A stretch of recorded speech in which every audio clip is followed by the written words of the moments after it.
Right? Yeah. So we're going to change up the order just a little bit because someone has an appointment today, but we wanted to tell you where the restrooms were and what the agenda for today is kind of going to be. So go ahead and tell them where the restrooms are. So just straight down this hall, as you are walking down this very, very long hallway, just about halfway through on your right is the men's and women's restrooms. And if you need an emergency exit, there's an emergency exit right behind this door to the right. Or we can head straight down the hall to the front door. So today's event is going to be very informal, okay? It's to connect you to some resources that you have that are available here in your community that you can reach out to and get support, okay? A lot of you have heard from the collective how we've helped with other artists through the SBDC and things like that. They all tell me that I'm the one that keeps them on the straight line there. You guys have the creative, I'm the one. Great, that's creative. Now let's do this, and we'll work together through this process to help you. So what Noah and I wanted to put together was a plan so that you know some of these resources, and we wanted to tell you about a success story. Local success story, and how she turned her art into business and is moving it forward. And she's going to tell you about the resources that she's used as well. Okay, so we're going to hear from one of our galleries first. All right, this is very informal. So if you have questions, stop the speaker, talk about it. Let's all talk, have a conversation. When you get hungry, come and help yourselves. Casabella's today, who is located right across the street from China Lantern. They provided all the food today. If you get in there, go and check them out. It is great food. She's there Monday through Friday for you to go in and do takeouts. Saturday and Sunday, she does a lot of catering. So she's not really open at that time, but it's great food. So check her out. She's open on Fridays, I think, until 8, right? Yeah, 8 o'clock. Thursdays, the rest of the week, doesn't she close like at 6 or 7? She closes pretty early because there's not a lot of traffic down there at that time. You know, but give her a shout out and try. So a few of us who are here today, just so we can let you, Lisa from the Greater Pueblo Chamber is here to tell you how they market things. We've got Blowback. See, Noah did it to me again. Yeah, Noah when he said it to me the first time, he goes, Blowback Gallery, Blow Black Gallery is going to be here. And I go, isn't it Blowback? You know, and now I got it because I gave him such a hard time. We have Lakta Gallery as well. And we also have Shannon Baker, who is with Pedco, but she's also going to tell you what her art project is. We have the SBDC here as well. We'll tell you how we can help you there. Some of you have already heard my presentation, so I really shortened it pretty quickly for you guys. And then we'll go from there. So come on up and tell us about your gallery and how they can share their art, all that good stuff. If your friends weren't able to make it today, this is going to be recorded, so we'll have it and we'll put it up on our YouTube site so they can check it out as well. Hi, I'm Kim Lakta. Here's your mic. You can put that. That's my mic. Do you need this? For the recording. Oh, okay. How many of you are in here are artists? Cool. Well, FYI, I hate to disappoint, I'm not a gallery. We are an art studio, and we've been in Pueblo about since 1976, so a long time. And we started out as potters up in the junction, and I look at many of you, and if you are from Pueblo, there's a really good chance you have my pottery in your home, because we sold pottery in Pueblo huge for about 30 years, had a store in the mall during Christmas. I would say one of the key to our success is don't get tired, always hustle. And I came across this the other day. Learn the definition of rejection. Get really, really comfortable with it. And then once you have comfort level with it, then you can entertain seriously being an artist, being an actress, dancer, self-employed anymore. Because you run up against a hard wall every now and then. But anyway, so we made pottery for a long time. And it dawned on us one day that the beauty of ceramics is It can go outside. It weathers beautifully. There are, shards from Indians and the Middle East. And we thought, wow, this could get us into murals because we could apply for grants, we could apply for jobs. And so we started navigating our ship, literally our ship. We called it because we always seemed to be turning it. We raised 3 children, so we were always, looking for the next cash cow in the artistic world. So in Colorado back in the 90s, there was a 1% for the public art.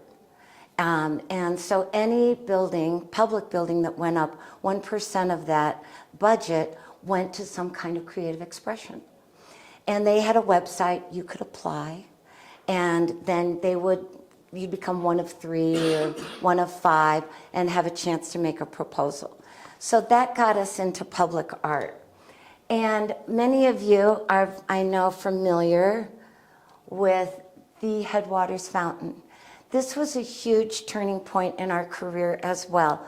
And I always say, we had a city planner and who was a city manager briefly, Jim Munch in Pueblo. And he was a visionary. We also had a city manager at the time, Lou Quigley, who their attitude was when you came to them with ideas, it was, well, let's see if we can make that happen. I mean, it was amazing. They had a yes door, I always say. So this was a parcel of land when they rerouted Union Avenue that I happened to go and ask, what are you going to do with that land? And they were like, well, we thought we'd make it a parking lot. And that didn't resonate. It was like, but this is the entryway to our downtown and our historic part of the city. Maybe we could do something with a little bit more expression and lively connection to the city. So they were like the yes door going, sure. What can you design? So we designed this fountain thinking that it would be, a magnet for bringing people into the city, a good welcome way. And water is always very, receptive. So this was the Headwaters Fountain. And this got us into a new type of construction called tilt-up construction. We made this on the ground. It was concrete, and cranes could lift them into place. So this was huge for us because it gave us the opportunity to do large-scale sculptures for not very much money because concrete's relatively inexpensive. So I attribute so much of our public art to Jim Munch. It was really wonderful. And this right here, the spine of this was made at the New Fuel and Iron back when it was owned by a different family, and they let us in there to make these because they're 30 feet tall. And it's just, at one time it was a lively space. And then we started expanding out into other cities, and once again, a concrete construction that let us build it on the ground. We have an art yard next to our studio. I'm up in the blocks, and we have an art yard there. We can construct our sculptures, and cranes can get in there, and flatbeds. And it enables us to really pretty much take anything around the country. So this was Gemstone, and this is the opening to my studio and home. This was in Arizona, once again, a concrete, just starting to introduce different materials with stainless steel. A library near Phoenix. And then Headwaters, the harp. So this was such a great example of when people ask you to do something, they might have this vision, right? And they had said, we want a mural on the harp, designating the flood. And Tom came down, he took one look at me and goes, well, I want to do the whole thing, And at the time I was like, well, do you think that's what they want? And he goes, they don't know what they want. And that is so true. And so you can't be afraid to, in your heart, what it is you want to express. Don't hold it back. That was a big one. So this was the flood wall, commemorating the flood. And originally, it was kind of funny, he had arms, we had a face. And they asked us to remove those. Slightly macabre. A little close-up. And this one is in Cedar Rapids. They had a flood. This was a FEMA job coming down into their new rebuilt area because their river flooded. And yeah.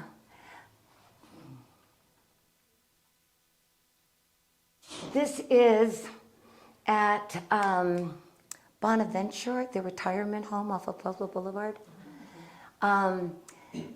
There is a requirement for development, big box stores, residential units, that you have options in your checklist when you're doing your development and you go in front of the city. And one of them is you can do art. And so this company came to us and requested an art piece with a fountain and all of that. FYI though, you know, this. Oh yeah. So then we were finalists for a job in Wiley, Texas. And so this was our proposal. It stood about 30 feet tall and was once again cast concrete. There's a river behind these trees and a walking place. And this was perforated at the top, so at night it was a light coming through that could be kind of a focal point or a guiding point. Didn't get that job. Rejection, you know, God, and it was so perfect. But this is basically the way a proposal of ours looks. So, you know, we have the original idea, and then we have samples showing them what the different surfaces are going to be, the heights. And then, of course, when we're in with them, I have these literally in my hands to pass around. And then something in sight to kind of give them the idea. And that's it. Those are my girls at the end. Are there any questions? Okay. So how does one get their word out to know that the city can contact you about these big projects? Other companies, do you look for them? Do people call you?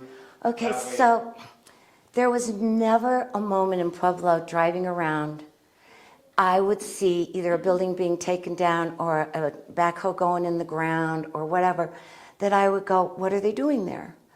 And I would find out and I would start the conversation. Parkview, huge for us, huge. Because I heard, oh yeah, girlfriend, you know, they're redoing the labor and delivery room. And I'm like, oh. And I had this technique where I would call the CEO and I said, oh, I hear you're doing a new labor and delivery. You know, I was wondering what the conversation is about art. And well, what? We don't know. We haven't even thought about that. I go, I understand. Could I call you back in 3 months? Oh, sure. You know, they put you off. Great.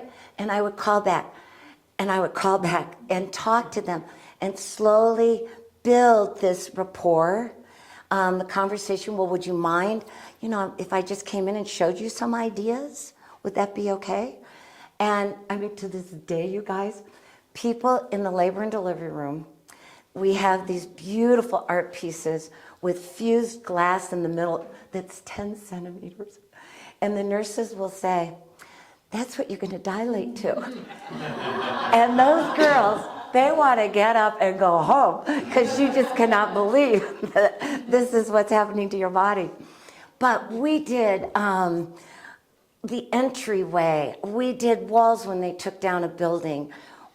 We did a huge glass piece in Parkview.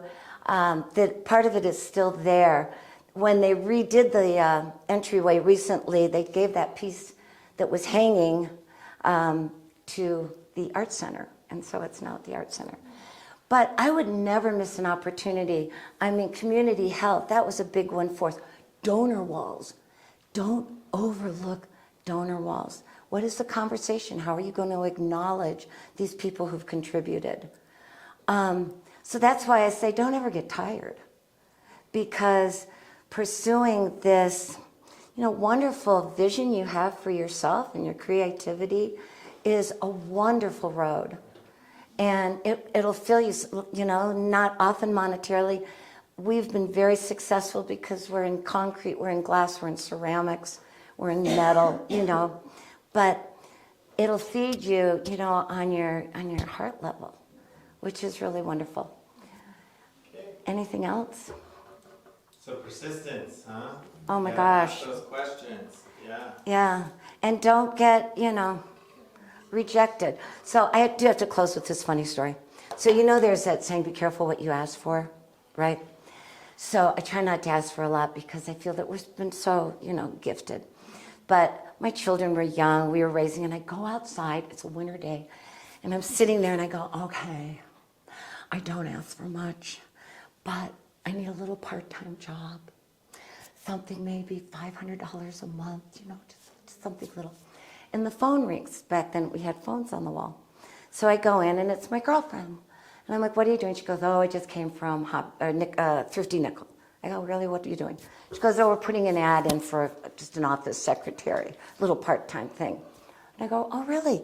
What are you paying a month? She goes, oh, about $500. I hang up. I go back outside and say, I forgot to mention I don't do secretarial work. I want something a little more creative. And that job came up maybe about 3 months later. I was asked to do a little part-time job on mental health at the hospital, do the art therapy. So, you can phrase it all different ways and look at it. So, Can you tell everyone how you decided on concrete and glass? What did you originally start with? ceramics. Ceramics, so you did Right. the pottery, but what made you move to that next step? Was it just the market? Was it a desire that you were looking for? It was the Headwaters Fountain. Okay. Trying to design a piece for the headwaters that could have scale. So often artwork, public art, I have found has really two audiences. One that's in a car or one where they're out of the car. And a lot of public art we've been involved with is for vehicular traffic. So, your audience is going pretty much 40 miles an hour. You need size to catch their attention. Then if they decide to get out, they can go look at it. And so concrete enabled us to have size. Flexibility there. Yeah. So I've had a chance to go to your studio, and I love the arch. I want to ask, is the Headwaters Fountain your favorite piece that you've done in Pueblo, or do you have a favorite piece that you've done here? Like my favorite piece of glass is this little thread of colored light at Parkview Hospital. It goes from the cafe through the entryway and stretches down a long hall. And so at night when you're driving by, when the windows are on, the lights are on, you have this huge facility with just this little ribbon of color. So yeah, that's one of them. And then I did a really nice donor wall at St. Mary Corwin that I liked a lot. And yeah, thank you. Wonderful. So you partner up with an engineer and architect to actually get your concept to actually be a real thing? Yes. Was it always the same person? Yes. Usually it was Jim Valentine or Joe Gagliano. Those two engineers. Yes, because once you get a commission, and especially something of such large scale, you have to have an engineer design them for you, and you have to build exactly as they say because they come out and inspect, because it's their name that's on that drawing, and if anything goes awry, then they're held responsible. So yes, everything, and even the PSI of the concrete has to be documented, and we usually have to have slugs made of the concrete so that it can be tested if anything would fail. Yeah. But no architects, because we do the drawings of them. Well, good luck to all of you. Come by my studio. I'm up there in the blocks 229 Midway. It says Latka Studios. I'd love to see you. And so here was another cash cow in our life, right? that this was just going to push us over the top, man. We wrote a book. And I only brought 6. I didn't know if this was going to be so well, attended, but I can get you all anything. But we wrote this book thinking, royalties, all the checks will roll in with royalties. Well, now our goal is not to die with any books in the garage. That is such a good one. Books at Blowback. Let me give her one right here. Oh, good. And yes, and Jeff has them at Blowback. Did I get you one, Dante, when you were there? I'll grab one another time. Yeah, Okay. good. So any last minute questions before we go on to that? So you learned about perseverance, multiple different techniques that you're going to have to use as you move forward. Thank you very much. Hey, thank you. It was nice meeting you. Yeah, take care. Microphone, please. Oh, yes, please. Thank you. All right, take care. Thanks. Bye-bye.